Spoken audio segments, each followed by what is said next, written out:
Hello everyone, आप लोगों का स्वागत है इंजीनियरिंग मैकेनिक्स के ऑनलाइन क्लास में। आज हम लोग बड़ा ही इंपॉर्टेंट टॉपिक पढ़ेंगे, प्रिंसिपल ऑफ ट्रांसमिसिबिलिटी क्या होता है और किस तरह से प्रिंसिपल ऑफ ट्रांसमिसिबिलिटी का हम लोग एप्लीकेशन करते हैं। तो प्रिंसिपल ऑफ ट्रांसमिसिबिलिटी पढ़ने से पहले हम लोग पढ़ेंगे कि लॉ ऑफ मैकेनिक्स क्या होता है, जो काफी इंपॉर्टेंट है। देखिए, जब भी हम लोग नेचर के बारे में पढ़ाई करते हैं तो वो फिजिक्स के अंदर आ जाता है और वहां से हम लोग क्या करते हैं, फिजिक्स के अंदर से हम लोग कुछ लॉ, कुछ प्रिंसिपल, कुछ फैक्ट इकट्ठा करते हैं। फिर उसी प्रिंसिपल, उसी फैक्ट, उसी लॉ के मदद से अगर हम पढ़ाई करते हैं तो वो इंजीनियरिंग सेक्शन के अंदर आ जाता है, वो एप्लीकेशन के अंदर आ जाता है और वहां पर हम लोग मैकेनिक्स का बात करते हैं। तो मैकेनिक्स के अंदर 4 इंपॉर्टेंट लॉ आ जाता है। Newton 3 law of motion, Newton का तीनों law of motion, first law, second law, third law. दूसरा न्यूटन ग्रेविटेशनल लॉ, और तीसरा जो है वो पैरेललोग्राम लॉ, और चौथा जो सबसे इंपॉर्टेंट जो हमको पढ़ना है वो है प्रिंसिपल ऑफ ट्रांसमिसिबिलिटी। ठीक है, न्यूटन का 3 लॉ था जिसमें फर्स्ट लॉ जो है वो इनर्शिया के बारे में बताता है। ठीक है, फर्स्ट लॉ जो है वो आपको इनर्शिया के बारे में बताता है। ऑब्जेक्टिव में क्वेश्चन आ सकता है कि इनर्शिया के बारे में कौन सा बताता है, तो न्यूटन का फर्स्ट लॉ बताता है। फर्स्ट लॉ कहता है कि अगर कोई बॉडी रेस्ट में है तो वो रेस्ट में ही रहना चाहता है, और अगर कोई बॉडी मोशन में है तो वो मोशन में ही रहना चाहता है, जब तक कोई भी एक्सटर्नल फोर्स उसके कंडीशन को चेंज नहीं करे। ठीक है, न्यूटन का सेकेंड लॉ कहता है कि the rate of change of linear momentum is directly proportional to applied force. मतलब न्यूटन के सेकेंड लॉ कहता है कि जो फोर्स है वह डायरेक्टली प्रोपोर्शनल है लीनियर मोमेंटम का। इसका मतलब F is directly proportional to d, और मोमेंटम का मतलब हो गया मास गुना वेलोसिटी dt। और यहां से जब हम लोग सॉल्व करते हैं तो यहां से वैल्यू याद आता है m गुना एक्सेलरेशन, वेलोसिटी बटे टाइम इज कॉल्ड एक्सेलरेशन, जहां पर k का मान जो है वो 1 आता है। और यहीं से F is equal to ma का फोर्स निकलता है। फोर्स का जो फॉर्मूला है F is equal to ma, ये सेकंड लॉ से निकलता है, न्यूटन के सेकंड लॉ से। बस याद क्या रखना है कि rate of change of linear momentum is directly proportional to applied force. Clear है? न्यूटन का थर्ड लॉ आप लोग सब जानते हैं, to every action there is equal and opposite reaction. तो ये सारा चीज हम लोग जान रहे हैं, इसलिए इसको भी स्किप कर रहे हैं। न्यूटन लॉ ऑफ ग्रेविटेशन, जिसको हम लोग यूनिवर्सल ग्रेविटेशनल लॉ के नाम से भी जानते हैं, तो कहता है कि अगर किसी दो बॉडी को कुछ डिस्टेंस पर सेपरेट करके रख देंगे तो उसके बीच में फोर्स ऑफ अट्रैक्शन होगा। ठीक है, न्यूटन का ग्रेविटेशनल लॉ कहता है कि अगर किसी बॉडी को कुछ डिस्टेंस पर सेपरेट करके रख देंगे तो उसके बीच में फोर्स ऑफ अट्रैक्शन होगा। वो जो फोर्स है वो directly proportional to product of their masses, मतलब जितना ज्यादा मास होगा उतना ज्यादा फोर्स ऑफ अट्रैक्शन होगा। इसका मतलब है कि अर्थ सरफेस पर हम हैं और आप भी हैं, तो हम दोनों का मास अर्थ के रिस्पेक्ट में बहुत कम है। मतलब अर्थ का मास काफी ज्यादा है, मेरा मास कम है, आपका मास कम है, तो मेरे आपके बीच में जो फोर्स ऑफ अट्रैक्शन होगा वो बहुत ही कम होगा, पर मेरे और अर्थ के बीच में जो फोर्स ऑफ अट्रैक्शन होगा वो बहुत ज्यादा होगा। फिर जितना कम डिस्टेंस होगा उसमें उतना ज्यादा फोर्स ऑफ अट्रैक्शन महसूस होगा। क्लियर है? तो यहां से हम लोग जब इसको मिलाएं तो F इज इक्वल टू, जब प्रोपोर्शनलिटी हटेगा तो एक कांस्टेंट टर्म आता है m1 into m2 divided by r square, और इसी को हम लोग ग्रेविटेशनल फोर्स कहते हैं। चलिए, तीसरा क्या कहता है, पैरेललोग्राम लॉ क्या कहता है? कहता है कि अगर किसी बॉडी पर कोई दो फोर्स लगे, ध्यान देना, अगर किसी बॉडी पर कोई दो फोर्स लगे और वो फोर्स एक ही पॉइंट से लगे, मान लीजिए ये F1 है और ये F2 है, तो एक ही पॉइंट से लगना चाहिए। पैरेललोग्राम लॉ में सबसे इंपॉर्टेंट क्या होता है, बॉडी पर कोई दो फोर्स लगे और एक ही पॉइंट से लगे, या तो डिस्ट्रीब्यूट हो या तो एक ही जगह आके मिले। क्लियर है? तो कहता है कि if two forces are distributed about a fix point, अगर कोई दो फोर्स एक ही पॉइंट से डिस्ट्रीब्यूट होता है और उसको हम लोग टेल हेड के रूल से इस तरह से जोड़ते हैं कि एक पैरेललोग्राम का फॉर्मेशन कर दे, और जब उस पैरेललोग्राम के डायगोनल को हम मिलाते हैं इनिशियल से फाइनल, तो हमको क्या मिल जाता है, रिजल्टेंट मिल जाता है। तो पैरेललोग्राम बना के अगर किसी दो फोर्स का रिजल्ट निकाला जाए तो ऐसे लॉ को हम लोग क्या कहेंगे, पैरेललोग्राम लॉ कहेंगे, जिसको आगे आपको और डिटेल में पढ़ाएंगे। ठीक है, जिसमें हम लोग रिजल्टेंट निकालना सीखेंगे। देखिए, दो फोर्स को हटा के एक सिंगल फोर्स ले आए जिसका इफेक्ट दोनों फोर्स के बराबर हो, तो ऐसे फोर्स को हम लोग रिजल्टेंट फोर्स कहते हैं। और वहां पर हम लोग सीखेंगे कि कैसे ग्राफिकली और एनालिटिकल मेथड से रिजल्टेंट निकाला जाता है। और अब हम लोग आ जाते हैं प्रिंसिपल ऑफ ट्रांसमिसिबिलिटी।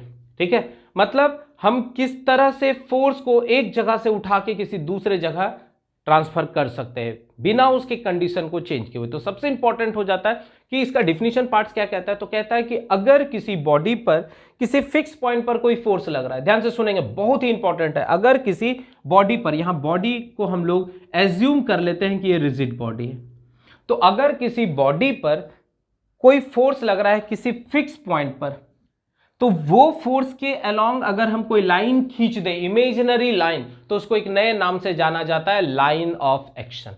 मतलब फोर्स का ये प्रभाव है इसी एक्सिस के तरफ, उसको हम लोग क्या कहेंगे, लाइन ऑफ एक्शन कहेंगे।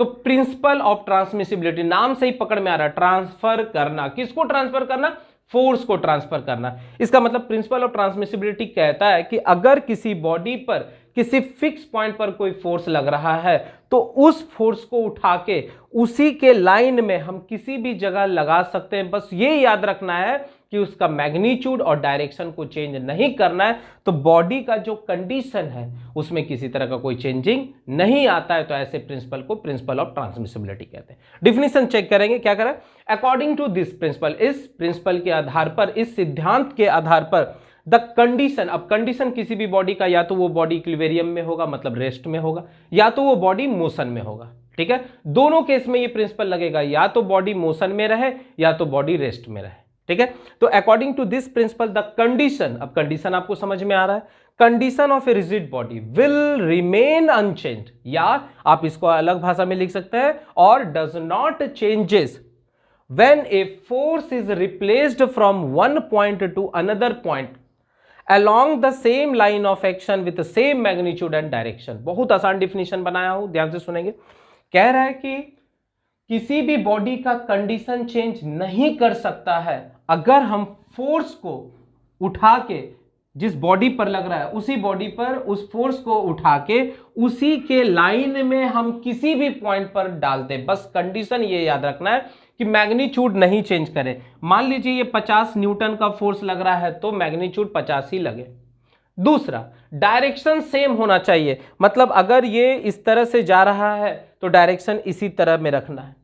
और तीसरा, लाइन ऑफ एक्शन भी सेम होना चाहिए। इसका मतलब इस फोर्स का जो इमेजिनरी लाइन बना है इसी में आप कहीं भी, मान लीजिए आपको सी पॉइंट पर रखना है, सी पॉइंट पर रख दीजिए, आपको बी पॉइंट पर रखना है, बी पॉइंट पर रख देंगे। तो कहता है कि the condition of a body does not changes if the force is replaced from one point to another point along the same line of action with same magnitude and direction. Such a principle is called principle of transmissibility. एकदम clear हो गया। अब इसका देखिए application आप कैसे देख पा रहे होंगे, तो ध्यान से सुनेंगे।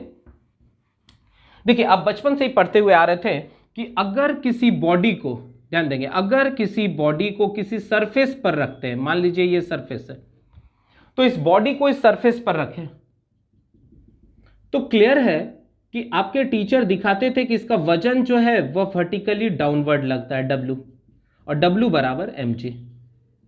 और यहां पर आपके टीचर दिखा देते थे कि यहां से देखो एक नॉर्मल रिएक्शन फोर्स लग रहा है, इसको N लिखते थे या R लिखते थे।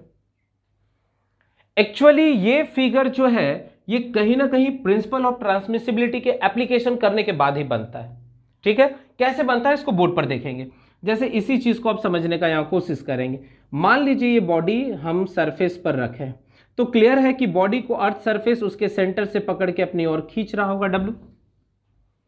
तो ये बॉडी सरफेस पर रखा हुआ है, तो इधर से जो सरफेस है ये इसको क्या कर रहा है, कि रिएक्शन फोर्स डाल रहा होगा सारे जगह पर हम क्या करते हैं, सारे रिएक्शन फोर्स को एक ही पॉइंट पर कंसीडर कर लेते हैं कि ये जो रिएक्शन फोर्स है ये इस पॉइंट पर लग रहा है, ये रिएक्शन फोर्स जो है इस पॉइंट पर लग रहा है R, और इसी रिएक्शन फोर्स को हम लोग नॉर्मल फोर्स के नाम से भी जान रहे हैं। कहां पर लग रहा है, A पॉइंट पर ये रिएक्शन फोर्स लग रहा है, A पॉइंट पर ये रिएक्शन फोर्स लग रहा है।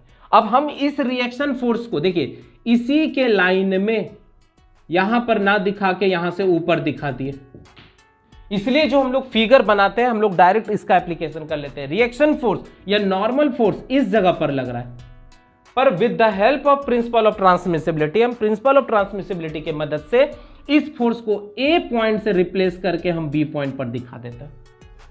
तो आप एप्लीकेशन आसानी से देख लिए कि प्रिंसिपल ऑफ ट्रांसमिसिबिलिटी की मदद से ही हम लोग फोर्स को एक जगह से उठा के किसी दूसरे जगह डाल सकते हैं।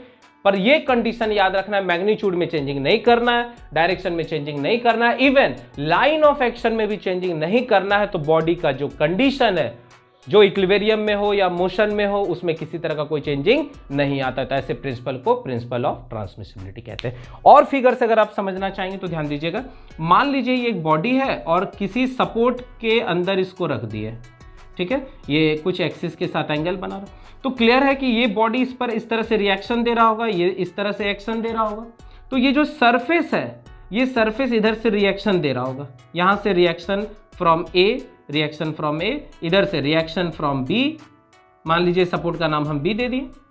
तो प्रिंसिपल ऑफ ट्रांसमिसिबिलिटी से आप देखेंगे कि ये फोर्स को, अगर इसका हम लोग फ्री बॉडी डायग्राम बनाएंगे तो फ्री बॉडी डायग्राम में ये वेट नीचे लग रहा है, और ये देखिए डॉटेड करके हम फोर्स को आर बी इधर दिखा दिए और आर ए इधर दिखा दिए।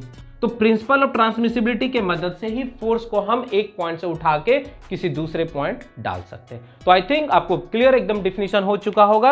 According to this principle the condition, अब समझ गए कंडीशन क्या है, या तो इक्विलिब्रियम में होगा नहीं तो मोशन में होगा। The condition of a rigid body will remain unchange या does not changes when a force is replaced from one point to another point,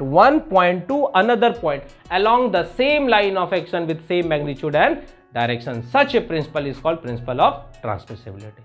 ठीक है, चलिए तो आज के लिए बस इतना ही रहने देता हूं। नेक्स्ट क्लास में हम लोग पढ़ेंगे कि रिप्रेजेंटेशन ऑफ फोर्सेस को कैसे रिप्रेजेंट कर सकते हैं, और साथ ही साथ आपको बताएंगे कि फोर्स सिस्टम क्या होता है, जो काफी इंपॉर्टेंट है। ठीक है, तब तक आप लोग मन लगा के पढ़ते रहिए और इसको अच्छे से अपने कॉपी में नोट डाउन करेंगे। ठीक है, चलिए, थैंक यू।